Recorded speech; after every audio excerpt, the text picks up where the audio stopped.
Balaza weekend police yakuta omuvubuka wa Shaba Joseph nga ayingiza omutwe gw'omwana Faith Kyamagero kuva e Masaka gwagamba nti ekyabadde kirabo nga kitwalira Speaker Rebecca Kadaga era bwe bamukutte agambye nti kirabo abadde akitwala ewa Right Honorable Speaker. Ati abeebiina ebirwanira eddembe ly'abaana abasinkanye ne bassa Speaker Rebecca Kadaga ku nninga aveeyo n'obukambwe ku kikola kino n'okusaba Paalamenti okuyisa etteeka erikugira okusaddaaka abaana.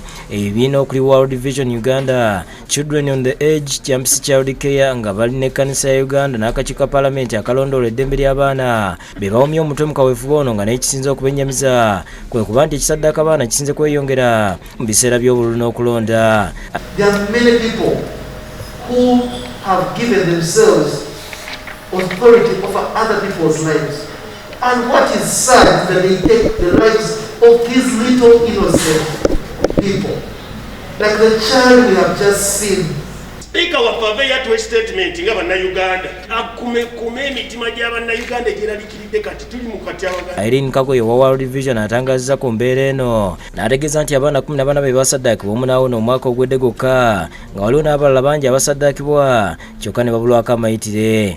13 were dead and 1 a survivor. That is in different parts of Uganda.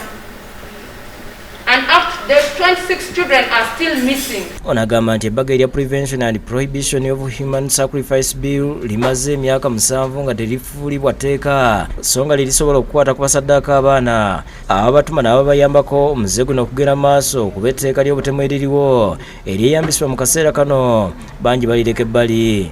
And call on Parliament to fast track the passing of the Prevention and Prohibition of Human Sacrifice Bill into law.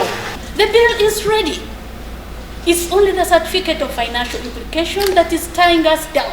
Okyojjofula omutuuze w'e Makindye ku Mbalaka nga muzadde alina omwana eyawona okusaddaakibwa agamba obulumi bwe yayitamu yamanyi oba buliwona. Nasobola okuba n'obwezingirire mu mbeera ey'enfuna etaliiwo ennafu tusobola okukwata abantu abo. Sawa zino mpulira oba wali luzira oba kitalya simanyi sekakasa. Omubaka Robert Ntende akiikirira Bunya South mu Paalamenti agambye nti kinakwaza nnyo Paalamenti okutuulira ebbago lino ate nga waliwo amateeka agayisibwa nga gayamba batono ne yeeyama okuluma n'ogwengula okulaba ng'etteeka liyisibwa mu Paalamenti e11. Etteeka lyatuuka ku levo ey'okubeera nti liyisibwa ne Paalamenti President abeereka asobola okuteekako. David Sekayombya yakusakidde ggulo ku lwa Bukedde TV.